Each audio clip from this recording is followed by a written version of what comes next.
ಎಲ್ಲರಿಗೂ ನಮಸ್ಕಾರ. ನಾನು ನಿಮ್ಮ ಚೆನ್ನ. ಈ ಒಂದು ವಿಡಿಯೋದಲ್ಲಿ ಫಾಗು ಹಳಕಟ್ಟಿ ಜಯಂತಿಯ ವಿಶೇಷ ಕನ್ನಡ ಭಾಷಣ ನೋಡ್ತಾ ಇದೀವಿ. ಹಾಗೆ ಒಂದು ಭಾಷಣ ಅಂತಕ್ಕಂಥ ಇಷ್ಟವಾದ್ರೆ ಒಂದು ಲೈಕ್ ಅನೇಕ ವಿಡಿಯೋದಲ್ಲಿ ಪ್ರೋತ್ಸಾಹ ತುಂಬಾ ಸಿಗುತ್ತೆ. ಇನ್ನೊಬ್ರಿಗೂ ಶೇರ್ ಮಾಡಲು ಸಾಧ್ಯ. ಇಂಥ ಅನೇಕ ವಿಡಿಯೋ ಚಾನಲ್ ಸಬ್ಸ್ಕ್ರೈಬ್ ಆಗಿ.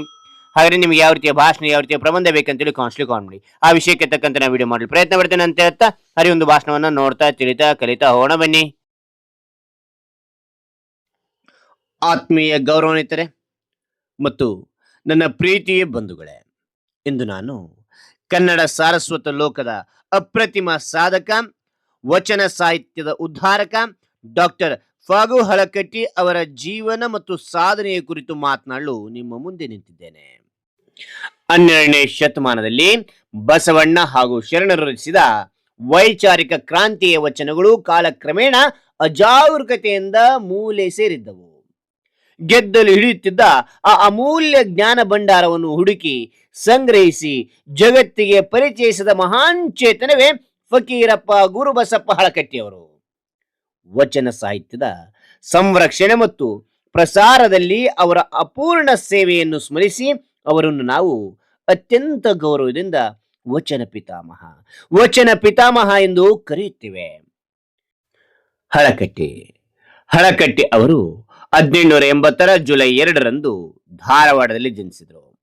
ಮುಂಬೈನಲ್ಲಿ ಕಾನೂನು ಪದವಿ ಮುಗಿಸಿ ವಿಜಯಪುರದಲ್ಲಿ ವಕೀಲ ವೃತ್ತಿಯನ್ನು ಆರಂಭಿಸಿದರು. ವಕೀಲ ವೃತ್ತಿಯಿಂದ ಅವರು ಅಪಾರ ಹಣ ಗಳಿಸಬಹುದಾಗಿತ್ತು. ಆದರೆ ಅವರಿಗೆ ಕನ್ನಡ ನಾಡು, ನುಡಿ ಮತ್ತು ಶರಣರ ತತ್ವಗಳ ಮೇಲೆ ಅಪಾರ ಪ್ರೀತಿ ಇತ್ತು. ಹೀಗಾಗಿ ಅವರು ತಮ್ಮ ಇಡೀ ಜೀವನವನ್ನು ವಚನಗಳ ಹುಡುಕಾಟಕ್ಕಾಗಿ ಮುಡುಪಾಗಿಟ್ಟರು. ಅಂದಿನ ದಿನಗಳಲ್ಲಿ ವಚನಗಳು ತಾಳೆಗರಿಗಳ ರೂಪದಲ್ಲಿ ಹಳ್ಳಿಗಳ ಹಳೇ ಮನೆಗಳಲ್ಲಿ, ಮಠಗಳ ಕತ್ತಲೆ ಕೋಣೆಗಳಲ್ಲಿ ಧೂಳು ಹಿಡಿದ್ದವು. ಹಳಕಟ್ಟಿಯವರು ಪಟ್ಟ ಕಷ್ಟಗಳು ಅಷ್ಟಿಷ್ಟಲ್ಲ. ಹಳ್ಳಿಗಳಿಗೆ ಬರಿಗಾಲಲ್ಲಿ ನಡೆದು ಹಸಿವು ನೀರಡಿಕೆಯನ್ನು ಮರೆತು ಜನರ ಮನೆ ಬಾಗಿಲಿ ಹೋಗುತ್ತಿದ್ರು. ಜನರು ಅವರನ್ನು ಹುಚ್ಚರೆಂದು ಕರೆದರೂ ಬೇಸರಿಸದೆ ಕೈ ಕಾಲು ಬಿದ್ದು ಆ ತಾಳೆಗರಿಗಳನ್ನು ಸಂಗ್ರಹಿಸಿದರು. ದಿನದ 18 ಗಂಟೆಗಳ ಕಾಲ ಸೀಮೆ ಎಣ್ಣೆ ದೀಪದ ಬೆಳಕಿನಲ್ಲಿ ಕಣ್ಣು ಕಿಡಿಸಿಕೊಂಡು ಆ ಹಳೆಯ ಲಿಪಿಗಳನ್ನು ಓದಿ ಅರ್ಥೈಸಿ ಗ್ರಂಥಸ್ಥ ಮಾಡಿದರು. ವಚನಗಳನ್ನು ಮುದ್ರಿಸಲು ಹಣದ ಕೊರತೆ ಎದುರಾದಾಗ ಅವರು ಹಿಂದೆ ಮುಂದೆ ನೋಡದೆ ತಮ್ಮ ಸ್ವಂತ ಮನೆಯನ್ನೇ ಮಾರಿದರು. ಕೊನೆಗೆ ತಮ್ಮ ಹೆಂಡತಿಯ ಮೈ ಮೇಲಿದ್ದ ಚಿನ್ನದ ಒಡವೆಗಳನ್ನು ಮಾರಿ ಹಿತೈಷಿ ಎಂಬ ಮುದ್ರಣಾಲಯವನ್ನು ಸ್ಥಾಪಿಸಿದರು. ಶರಣರ ವಚನಗಳನ್ನು ಪುಸ್ತಕ ರೂಪದಲ್ಲಿ ಹೊರತಂದರು. ಒಂದು ವೇಳೆ ಹಳಕಟ್ಟಿಯವರು ಅಂದು ಆ ಸಾಹಸ ಮಾಡದಿದ್ರೆ ಇಂದು ನಮಗೆ ಬಸವಣ್ಣ, ಅಲ್ಲಮ ಪ್ರಭು, ಅಕ್ಕ ಮಹಾದೇವಿ ಅಂತ ವಚನಗಳು ಸಿಗುತ್ತಲೇ ಇರಲಿಲ್ಲ. ಅವರ ಈ ನಿಸ್ವಾರ್ಥ ಕಾರ್ಯಕ್ಕೆ ಬಸವಣ್ಣನವರ ಈ ವಚನವೇ ಸೂಕ್ತ ಉದಾಹರಣೆ. ಉಳ್ಳವರು ಶಿವಾಲಯ ಮಾಡುವರು, ನಾನೇನು ಮಾಡಲಿ ಬಡವನಯ್ಯ, ಇನ್ನ ಕಾಲೇ ಕಂಬ ದೇಹವೇ ದೇಗುಲ, ಶಿರವೇ ಹೊನ್ನ ಕಳಸವಯ್ಯ, ಕೂಡಲ ಸಂಗಮ ದೇವ ಕೇಳಯ್ಯ, ಸ್ಥಾವರಕ್ಕಳಿ ಉಂಟು ಜಂಗಮಕ್ಕಳಿವಿಲ್ಲ.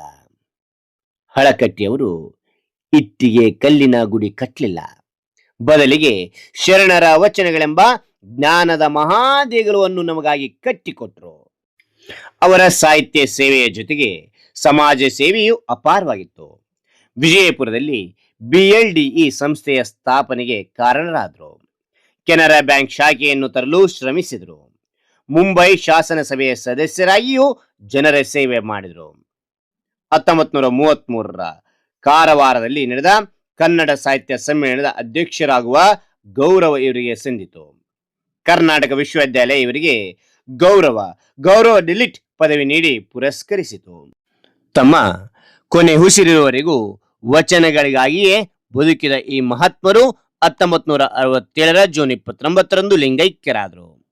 ಕಾಯಕವೇ ಕೈಲಾಸ ಎಂದು ಬದುಕಿದ ಹಳಕಟ್ಟಿ ಅವರ ನಿಸ್ವಾರ್ಥ ಸೇವೆ ಸದಾ ಸ್ಮರಣೀಯ. ಅವರ ಹಾದಿಯಲ್ಲಿ ನಡೆಯುವುದು ನಾವು ಅವರಿಗೆ ಕೊಡುವ ನಿಜವಾದ ಗೌರವ. ಇಷ್ಟು ಮಾತನಾಡಲು ಅವಕಾಶ ಮಾಡಿಕೊಟ್ಟ ತಮಗೆಲ್ಲರಿಗೂ ಹೊಂದಿಸಿ ನನ್ನ ಭಾಷಣ ಮುಗಿಸುತ್ತೇನೆ. ಜೈ ಹಳಕಟ್ಟಿ, ಜೈ ಕರ್ನಾಟಕ ಮಾತೆ. ಹಾಗಾದ್ರೆ ಈ ಒಂದು ಭಾಷಣ ಅಂತಕ್ಕಂಥ ಇಷ್ಟವಾಯ್ತು. ಇಷ್ಟವಾದ ಒಂದು ಲೈಕ್ ಅನೇಕ ವಿಡಿಯೋ ತಲುಪಲು ಪ್ರೋತ್ಸಾಹ ತುಂಬ ಸಿಗುತ್ತೆ. ಇನ್ನೊಬ್ರಿಗೆ ಶೇರ್ ಮಾಡಿ ಸಾಧ್ಯ. ಇಂಥ ಅನೇಕ ವಿಡಿಯೋ ಚಾನಲ್ ಸಬ್ಸ್ಕ್ರೈಬ್ ಆಗಿ ಮತ್ತೊಂದು ಹೊಸ ವಿಷಯದೊಂದಿಗೆ ಮತ್ತೊಂದು ಹೊಸ ವಿಡಿಯೋದಿಂದ ಭೇಟಿ ಆಗ್ತಾನೆ. Thank you for watching. Bye ಮಕ್ಕಳೇ.